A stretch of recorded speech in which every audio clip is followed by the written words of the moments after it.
Ajá, no tenían fe, aquí estamos. Hola, soy Alaska y bienvenidos a un nuevo video. El día de hoy estamos aquí reunidos para hablar sobre los 7 libros y 8 mangas que leí en agosto. Ven, no me tenían fe. Inició septiembre y para muchos, no sé si me incluyo, pero en varios sentidos sí, consideran este el inicio de un nuevo año. Nuevo curso escolar, nueva yo, en fin. El punto es que agosto no fue exactamente el mes de lecturas que yo tenía planeado que fuera. En general, digamos que yo no tenía ningún tipo de plan para agosto, todo salió de forma improvisada y creo que mis lecturas lo reflejan, siendo un total de 7 con 8 mangas. Como ven, muchas sorpresas. Hace muchos años, creo que desde enero de 2022 que no les hablaba sobre mangas aquí, porque me gusta el anime, pero no tanto como para leer mangas, y este mes de agosto empecé un anime que se ha vuelto mi imperio romano y hablaremos sobre eso el video de hoy. Pero si no tienen idea de qué trata este video, les puedo decir que en los resúmenes de lecturas mensuales yo les hago una breve sinopsis, mi opinión y si recomiendo los libros que estuve leyendo en el transcurso de un mes, siendo este el caso de agosto. De igual manera, si no queda claro del todo, a lo largo del video se va a ir entendiendo mejor. Que miren, yo no creo que sea un video tan largo porque leí solamente 7 libros, uno de 5 estrellas que se va directamente a mis mejores lecturas del año y ya está, así que no creo que sea un video largo, creo. No voy a hacer más larga la introducción, sin más nada que decir, creo que podemos comenzar. El mes de agosto inició tragédico. Como les digo al principio, en general el mes fue bastante improvisado y no estaba en mis planes leer Porque lloran las ciudades de Elisa Levy, pero es verdad que en el mes de julio leí Yo no sé otras cosas. Si vieron el resumen de lecturas pasado, saben que es una de mis mejores lecturas del año y me quedé con mucha curiosidad de seguir leyendo a Elisa, y Audible me recomendó ese audiolibro, así que dije de una, vamos a escucharlo. Le di play, lo terminé en 2 días, ya que es una novela breve en el que seguiremos la historia de Ada, nuestra protagonista. Ella es una joven mujer que vive en Dinamarca y que al iniciar el libro le llega un mensaje desde Japón en el que le avisan que su mejor amigo Dennis se acaba de quitar la vida. Y todo lo que veremos a lo largo del libro es el viaje al que se aventura Ada por su propia cuenta en Japón, reflexionando a lo largo de una semana, haciendo todas las diligencias que hay detrás con hacerse cargo de la muerte de alguien, la razón por la que Dennis hizo lo que hizo. Es una novela bastante dura que trata temas no solamente como el duelo, sino como la aceptación familiar, la soledad y la familia encontrada. Es una novela bastante dura, hacía años que no leía lectura sobre duelo, y reconectar con esta temática en Por qué lloran las ciudades me hizo recordar porque estas historias siempre me terminan removiendo el corazón. Había momentos que este libro me tenía estrujada el alma. Por supuesto que recurre bastante a la nostalgia, hay momentos bonitos, quiero decir, son los recuerdos, son las memorias de una amiga que acaba de perder a alguien que era como su hermano. Nos metemos de lleno en ese dolor, adentrándonos también en la culpa que hay detrás de no estar con una persona que necesitaba ayuda y a la vez hacer las paces con uno mismo. Quiero decir, es una lectura bastante dura que le recomiendo a todas las personas que les interese el tema, pero siempre y cuando tengan en mente que es eso, tiene temáticas un poco duras, que a lo mejor no es agradable de leer para todo el mundo, así que ténganlo en cuenta, pero sí les voy a decir que el estilo, la atmósfera, la ambientación, la manera en la que Elisa describe Japón es hiperrealista, constantemente está haciendo referencias a películas, a canciones. Se nota que es una ciudad no solamente que la ha estado obsesionando a Ada durante mucho tiempo, sino también a Elisa. Quiero decir, es muy visual y si quieren historias que lo teletransporten a ciertos lugares, sobre todo a Japón, Porque lloran las ciudades también es una alta recomendación. Está muy bien escrito, muy bien logrado. Eso sí, se nota que es el debut, es una lectura bastante desgarradora. Yo le puse 4 estrellas y se las recomiendo al 100%.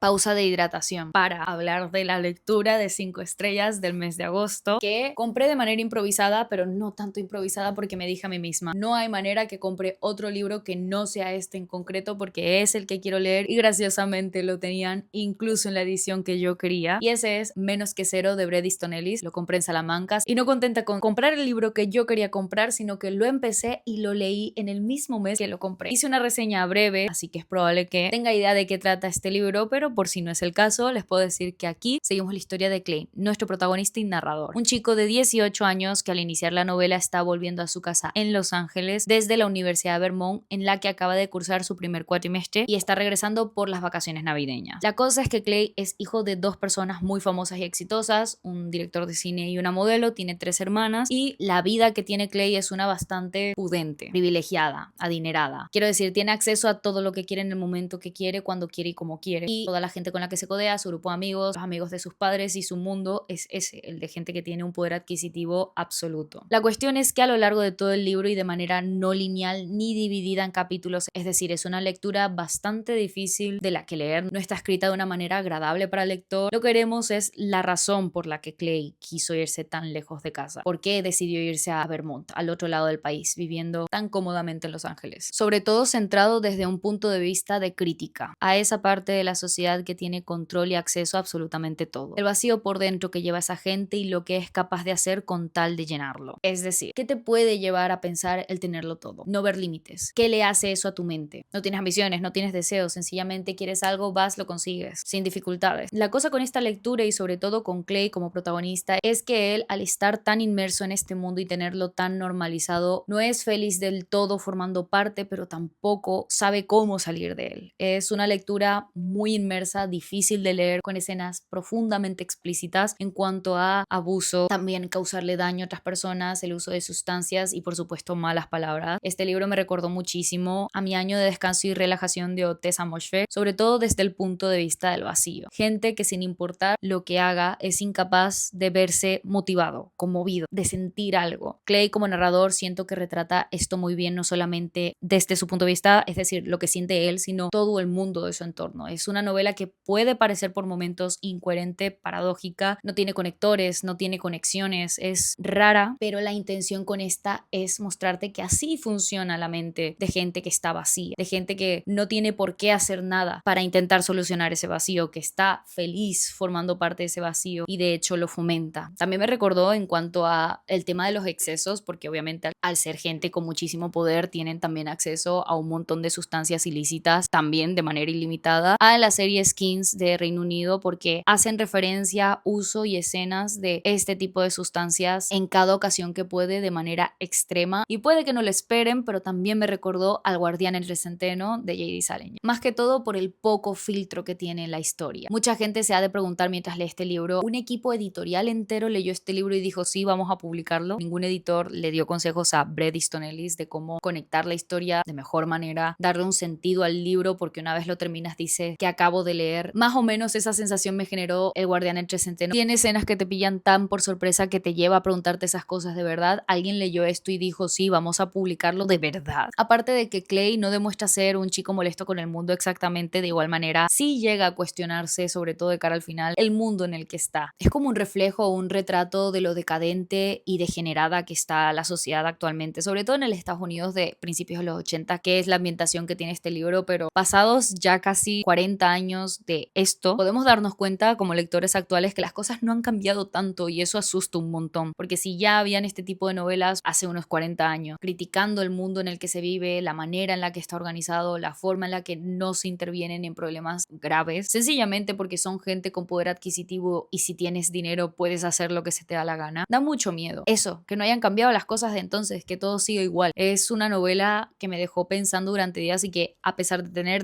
no sé, 170 páginas, me vi incapaz de terminarla en una semana. Me dejó fatal. Mientras la leías, en el tren creo que no llegué ni a leer 100 páginas, si acaso esto cuando mucho. Más que todo porque creo que esto lo dije en el video con Gema, pero que un libro sea breve no quiere decir que se pueda leer rápido y menos que Cero lo demuestra. Es una alta recomendación si nunca han leído a Bret Easton Ellis. Creo que esta es la mejor manera de acercarse a él para quien quiera leerlo bajo su propia responsabilidad. Lo que les digo, temas muy duros, escenas explícitas que tal vez le incomode a más de un lector. No es una lectura agradable, no es una lectura diseñada para que le guste a todo el mundo. Yo lo recomiendo. Ya lo saben, me encanta el tipo de literatura que te remueve, que te hace sentir y no exactamente de manera positiva, sino que te lleva a sentir cosas físicas. Si un libro es capaz de ponerte los pelos de punta, de hacerte llorar, de hacerte plantearte cosas, para mí eso es un libro de calidad. Por lo general, las lecturas que a mí me gustan casi siempre son las que a la mayoría de la gente le desagradan y qué voy a hacer, ¿no? Pero bueno, si ese es su estilo, tiene que leer menos que Cero. ¡Qué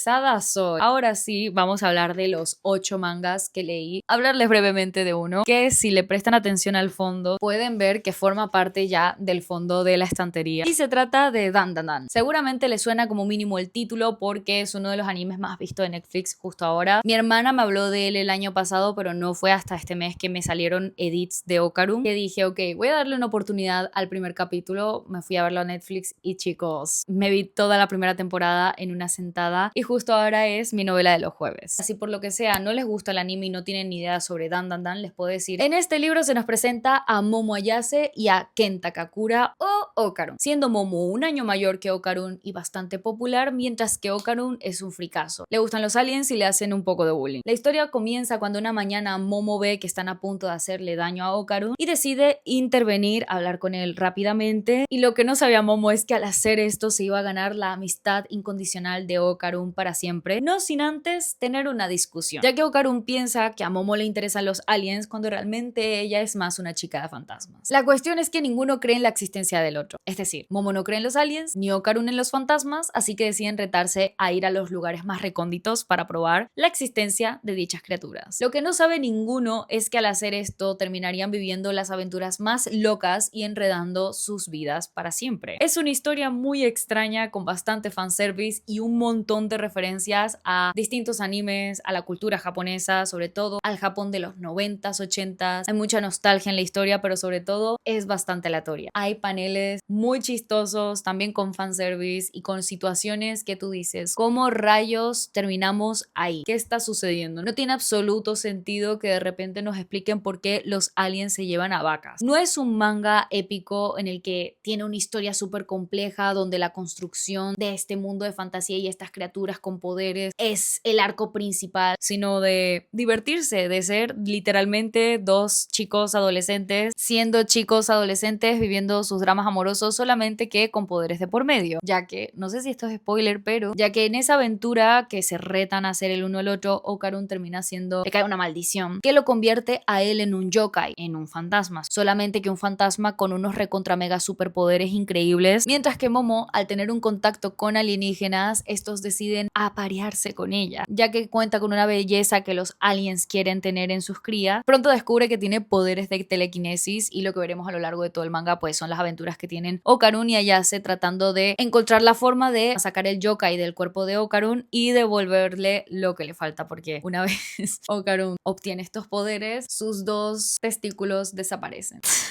Lo que les digo, es una historia bastante aleatoria con paneles muy extraños, con mucho fanservice, y no intenten entenderlo, es sencillamente gracioso. La intención de este libro no es pensar en lo complejo que es, sino en cómo te lo puedes pasar bien leyéndolo. Y punch, a mí me está encantando, voy por el volumen 8, son 20 los que hay publicados, 200 capítulos en emisión. Es extraño, no me juzguen, dele una oportunidad por lo menos al anime, está en Netflix, está en emisión, se lo van a pasar bien, es muy gracioso para desconectar un rato, está 10 de 10, pero es eso, es un poco extraño, ¿ok?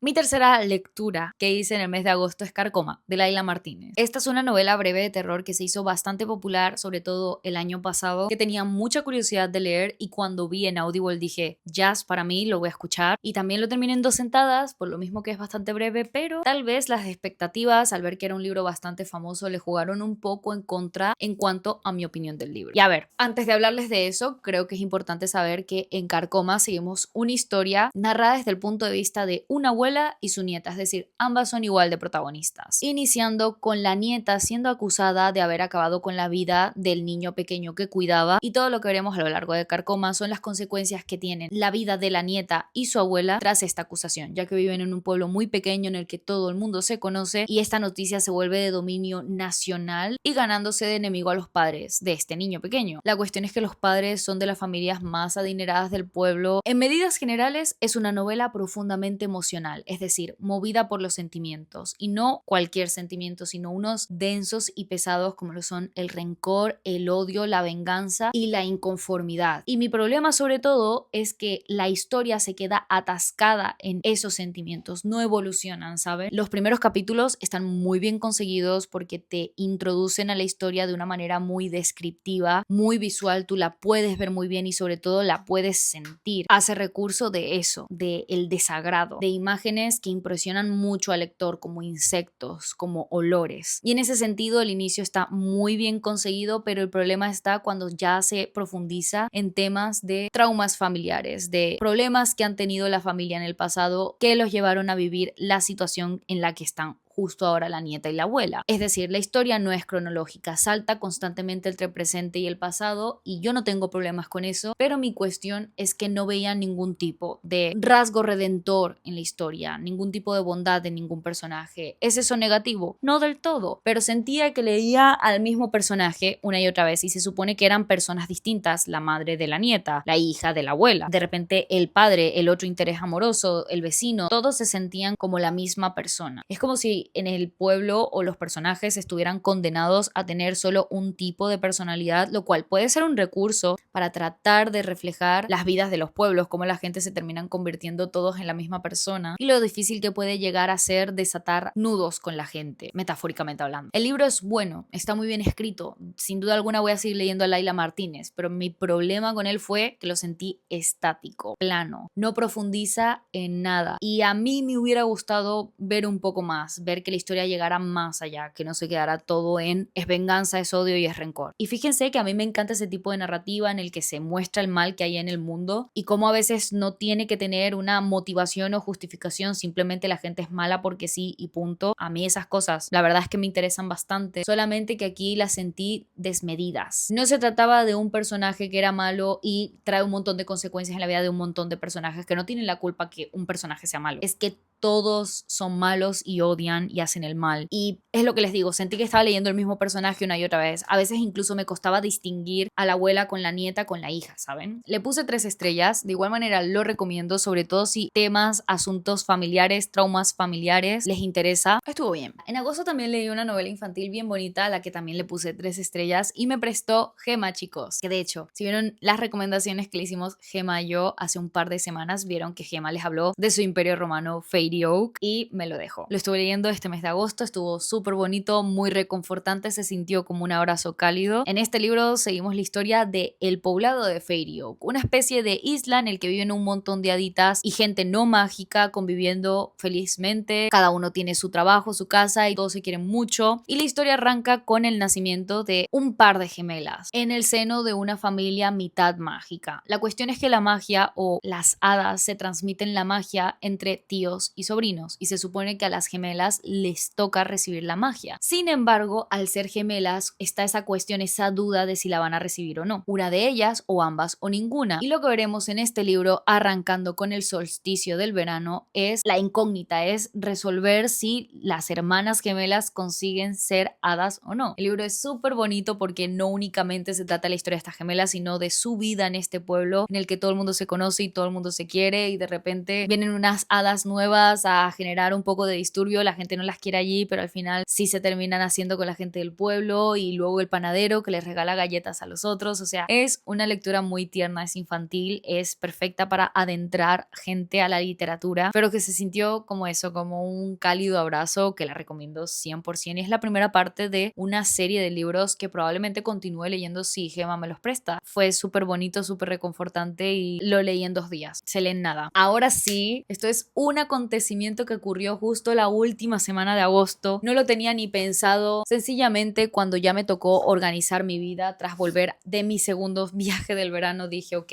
¿qué debería leer sí o sí? No sé si antes que acabe el verano, pero al menos las lecturas que sí o sí tienen que ser las próximas prioridades. Pues Sherlock Holmes, chicos, retomé el detective. Me quedan 3 libros por leer, ya lo saben, la última vez que les hablé de Sherlock fue en mayo, me quedé en la 6ª entrega, por lo que este mes de agosto retomé con la 7ª, El Valle del Terror. La última novela del detective se parece muchísimo al Estudio en Escarlata, al Signo de los 4 y al Sabueso de Baskerville. Sigue la famosa estructura que siguen todas las novelas de Sherlock. La primera parte es la investigación, cómo se le introduce este asesinato a Sherlock, del que él está seguro está relacionado con Moriarty, pero no sabe cómo probarlo, y también la resolución. En esa primera parte está toda la investigación y toda la resolución. Mientras que en la segunda parte del libro son los villanos, los protagonistas. Nos cuentan la motivación, la explicación que hay detrás de dicho crimen que Sherlock resuelve. La estructura, el esqueleto básico que tiene cualquier novela de Sherlock, y reencontrarse con esto se sintió reconfortante, no lo siguiente, se sintió como volver a los orígenes, como volver a casa. Me la pasé increíble leyendo El Valle del Terror y le puse 5 estrellas porque no soy nada objetiva con Sherlock, sobre todo porque tiene un giro argumental que me tomó muy por sorpresa y en ese sentido me gustó mucho, porque una vez resuelven los crímenes como que no le dan prioridad a los los giros argumentales y este sí que te lo da. En ese sentido, 10 de 10. Aparte de que creo que es definitivamente el libro que más deshumaniza al villano. Es decir, nos presentan una persona mala, mala, mala, mala, mala que ni Moriarty y luego te hacen ese plot twist tremendo, increíble que miren, es de mis libros favoritos, de mis novelas favoritas de Sherlock definitivamente y volver a él con el Valle del Terror se sintió como un acierto total. Aparte, en este libro ya se le nota la edad a Sherlock. Si ven mis historias de Instagram ya me habían escuchado hablar sobre esto, pero algo de lo que me gusta mucho de Sherlock Holmes como detective es que se nota el paso del tiempo en sus historias, que sí, no son cronológicas. De repente vemos a un joven Sherlock paranoico que haría lo que sea por resolver un crimen, que no tiene límites y se la pela literalmente cualquier tipo de autoridad, mientras que de mayor ya se vuelve un poco más juguetón, se ve conmovido por las emociones y los sentimientos, sobre todo por las motivaciones que llevan a cometer los crímenes, haciendo él uso de su propia justicia, de lo que él concibe que es la justicia, que tal vez no se corresponde del todo con la justicia tradicional inglesa que se aplica en las cortes. Y el Valle del Terror refleja esto sobre todo. Vemos a un Sherlock viejito, un Sherlock que siente cariño, que ya habíamos visto en cuentos cortos como en El regreso de Sherlock Holmes en este libro azulito con anterioridad, pero que aquí explota. Se sintió súper bonito y lo recomiendo 100%. 10 de 10, no lo podría recomendar más. Y no solamente eso, sino que también leí su última reverencia, el 8º libro, siendo este de relatos cortos. No tenía ni idea de que era de relatos cortos, luego me enteré también que el archivo era de relatos cortos, pero ese sí que me esperaba que lo fuera, más su última reverencia, el 8º libro, no me lo esperaba. Sin embargo, este sí que no sigue un orden cronológico ni siquiera después del Valle del Terror. Esto es una recopilación de los casos que Sherlock no le permitió publicar a Watson porque involucraban fuerzas mayores, políticos, organizaciones criminales internacionales, cosas muy heavy. También el último relato tiene relación directa con la Segunda Guerra Mundial y cómo Sherlock tuvo un papel de investigación dentro del Parlamento inglés. Quiero decir, este es un libro que puede llegar a cancelar a Sherlock, por lo menos en su vida como civil y las relaciones que tiene con la política inglesa. A mí me gustó mucho porque, teniendo en cuenta que ya habíamos leído como casi 40 relatos del detective, es muy difícil innovar, hacer algo original, mostrarle al lector algo que no había leído antes, sobre todo porque en los relatos cortos de Sherlock ya noto como una estructura, un formato, una fórmula, y creo que de todos este es el más diferente, el que te muestra casos en los que Sherlock te hace un poco el sueco, incluso en el que casi se equivoca, en el que por un momento nosotros como lectores nos planteamos, oh Dios, puede que Sherlock pierda. Entonces, dentro de todo lo que he leído de Sherlock, su última reverencia es de lo más original y tiene ahí, a ver, todos los libros de Sherlock tienen interacciones increíblemente homosexuales entre Sherlock y Watson, pero al igual que en El regreso, que El regreso creo que tiene el relato más homoerótico de toda la literatura de Sherlock, en su última reverencia también hay otro que tú dices,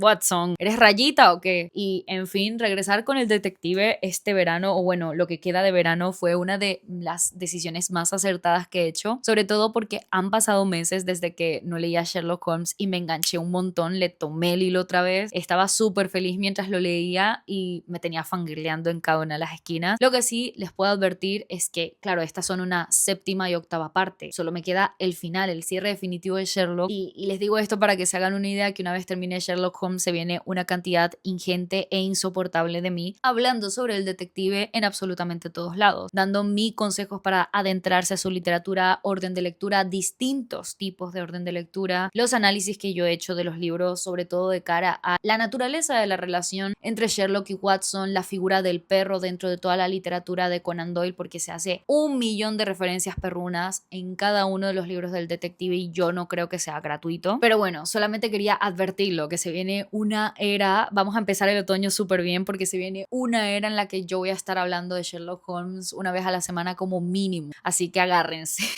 Eso sí, cerré el mes de agosto con broche de oro leyendo Una mujer de consuelo de Min Young-ha, una escritora surcoreana llamada Jung Chun, que retrata la realidad de nuestra protagonista, Min Young-ha, una mujer que vive en la Surcorea de la posguerra, donde está normalizado la presencia del ejército estadounidense y cómo miles de cientos de mujeres surcoreanas se ven afectadas por eso, ya que son obligadas a vivir una cantidad ingente de abusos. Y todo lo que seguiremos a lo largo de esta novela gráfica es es una realidad invisibilizada, como lo es la de la mujer en la Surcorea de mitad del siglo XX, es decir, no hace mucho tiempo. Las situaciones extremas en las que eran puestas, lo normal que esto era en aquella época, la desgracia que caía sobre una sociedad recién naciente. Durísima, es el tipo de novela gráfica que te hace reflexionar y que yo considero es fundamental, sobre todo si les interesa la cultura surcoreana. Yo creo que para entender una cultura es necesario también la historia de esta, y aunque se traten de episodios desgarradores y terribles dentro de la historia de un país, de igual manera siguen teniendo consecuencias en la actualidad y son imprescindibles saber sobre este tipo de tema. Por lo tanto, yo creo que esta es una lectura que todo el mundo tiene que hacer sí o sí y que recomiendo con los ojos cerrados. A mí me dejó con el corazón en la mano, estrujado y destrozado durante horas y horas y horas. Le puse 4 estrellas y no podría recomendarlo muchísimo más. Aparte lo leí en 15 minutos porque es súper breve y es un cómic. Así que si les gusta la cultura surcoreana, 100% tienen que leer Una mujer de consuelo, Min Young-ha. ¡Oh, Dios!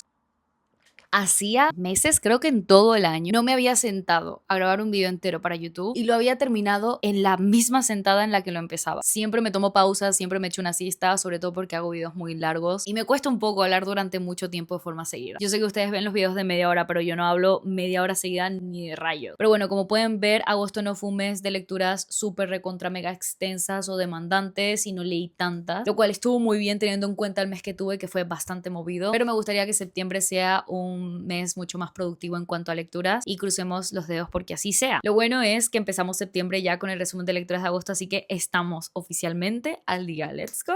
Eso sí, déjenme abajo en los comentarios qué libros leyeron ustedes en verano, qué libros leyeron en agosto, qué libros creen que debería estar leyendo sí o sí antes de que acabe el año, porque nos quedan 3 telediarios de 2025, chicos, qué locura. Si por lo que sea yo les caigo bien y quieren tenerme en sus redes sociales, abajo tienen mi Instagram, Goodreads para todas las lecturas y todas sus variantes. Creo que eso es todo. Muchísimas gracias por haberse quedado hasta el final. Nos vemos la semana que viene en la próxima. ¡Adiós!